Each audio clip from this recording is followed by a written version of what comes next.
Presidency rallies behind the Tigress ahead of FIBA World Cup.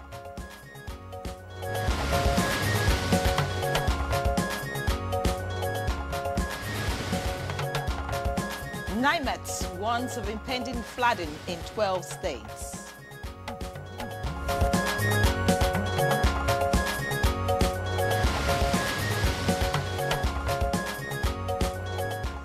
Northwest governors demand people-focused constitutional reforms. And on Good Morning Nigeria, today we shall focus on Nigeria's first policy.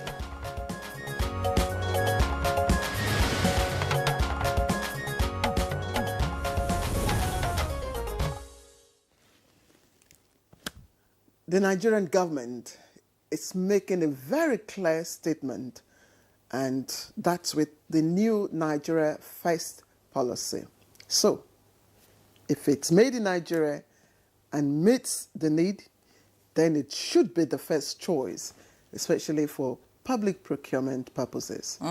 Well said. Now, this policy introduced under President Bola Tinubu's renewed hope agenda directs governments, ministries and agencies to prioritize locally produced goods and services over imported ones. It's a renewed push to build a local capacity, reduce reliance on foreign products and give Nigerian businesses the support they deserve. Absolutely. And this time around, the policy comes with some teeth to bite. No government agency will be allowed to procure foreign goods or services without a written waiver. I like that teeth to bite.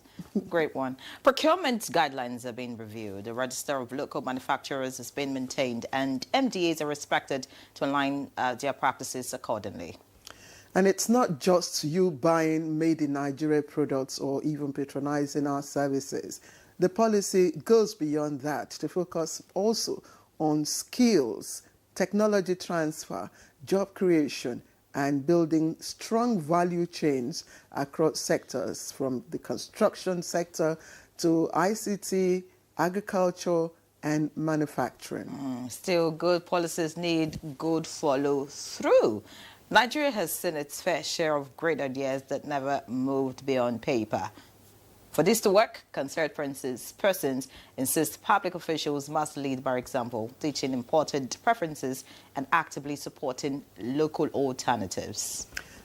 So, as always, implementation has always been the problem. So if this policy is enforced properly and embraced at all levels by all Nigerians, it could finally set the country on a sustainable path towards economic independence and, of course, boost our national pride. Again, turning a familiar promise into real practical progress. And that's our first issue on today's program. We'll also take a look at how a stress-free transport system can be built in Lagos State.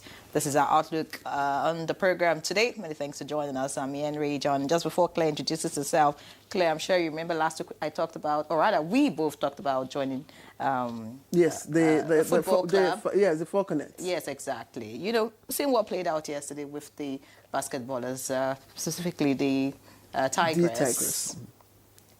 I just give up on whether football or basketball, because it just looks like it's going to go around somehow. So maybe if I stay focused on this job, it's going to come to me. It's going to come to you know. The thing is that really, I've really not been a crazy fan of basketball. I've never, attempted that, but I didn't watch.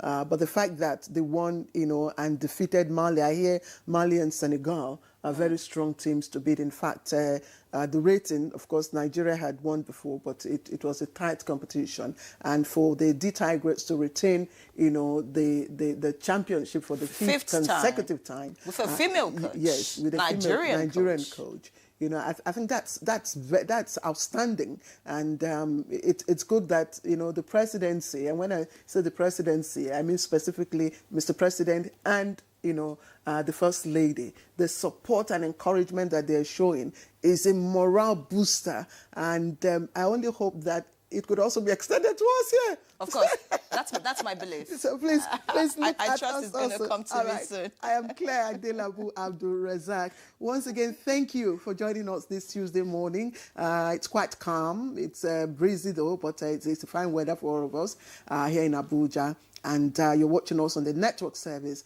of the NTA. Sawa Khalid Ibrahim is itching to say a word or two before she gets on with the news. Sawa, are you also interested in joining the basketball team or the football team? Trust me, Claire, I could be very good at football, so we can have a team. We are all female after all. So good morning, here is the news. The presidency has promised adequate support and preparation for the female basketball national team, the Tigers, ahead of the FIBA Women's World Cup next year. Vice President Kashim Shettima, who represented President Bola Tinubu, gave the assurance at the presidential reception for the 2025 Women's Afro-Basket Champions. The Commission's renewed focus on athlete welfare, institutional reform, grassroots support, and performance-based development is already yielding results. Let this be a signal that we are on the right path. I'm very proud of you. You have made us proud, and we will stand by you as you prepare for the global stage. And the President of the Senate, Godswill Akpabio, has congratulated the nation's female basketball team, the Tigers, for winning the FIBA 2025 Women's Afro-Basket competition. In a statement, Akpabio said the feat achieved by the Tigers has shown that Nigerian women are pace-setters and capable of undertaking any task. He celebrated the Tigers for sustaining the Nigerian spirit of discipline, determination, and the quest for excellence, noting that the fifth consecutive title have reinforced the zeal for hard work and the relentless crave for success.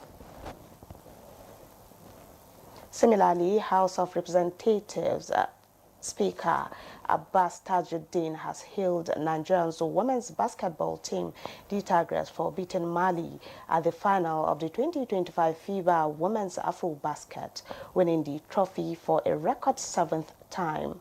Speaker Abbas commended the female basketball team for making Nigeria proud, saying the victory marks another joyful moment for Nigerians home and abroad, especially as the women national football team, the Super Falcons, recently won the 10th WAFCON, while noting that the Tigers have further proven that women have the capability and the courage to cause positive changes to Nigeria. The speaker says he is now more emboldened to continue with his campaign for gender equality, especially women's inclusion in politics and governance. Meanwhile, aligning regional priorities for a people-centered constitution is the recommendation for the various geopolitical zones of the country in anticipation of the draft of a new constitution. The Northwest Governors Forum is in support of this position at the Constitutional Review Consultative Meeting held in Abuja.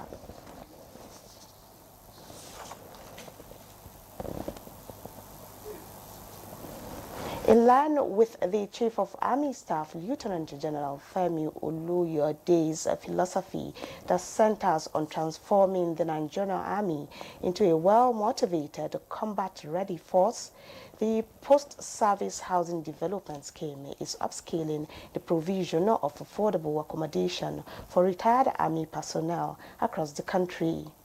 The Managing Director of the Nigerian Army Post Housing Development, Major General Ishaya Allison, stated this during the maiden interaction with defense correspondents. The Managing Director stressed will boost troops' morale while serving members of the public will also benefit from some of the packages under the housing arrangements.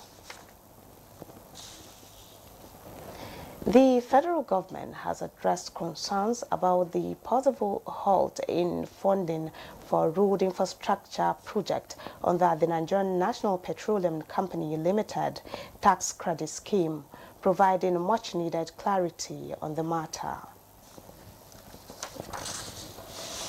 And the Nigerian Meteorological Agency, NIMET, has advised communities residing in flood-prone areas to evacuate as the country approaches the peak of the raining season.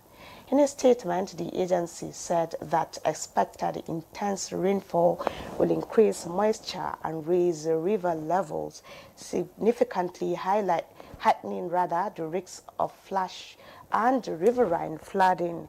It predicts that 12 states, Sokoto, Zamfara, Jigawa, Katsina, Yobe, Borno, Kebbi, Kano, Bauchi, and Gombe will experience more intense rainfall in the coming days.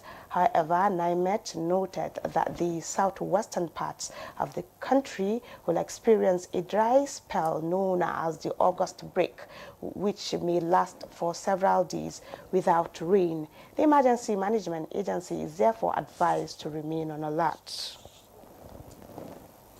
That's the news highlight. Good morning, Nigerian continues with Claire Anyeri after this message. Stay with us.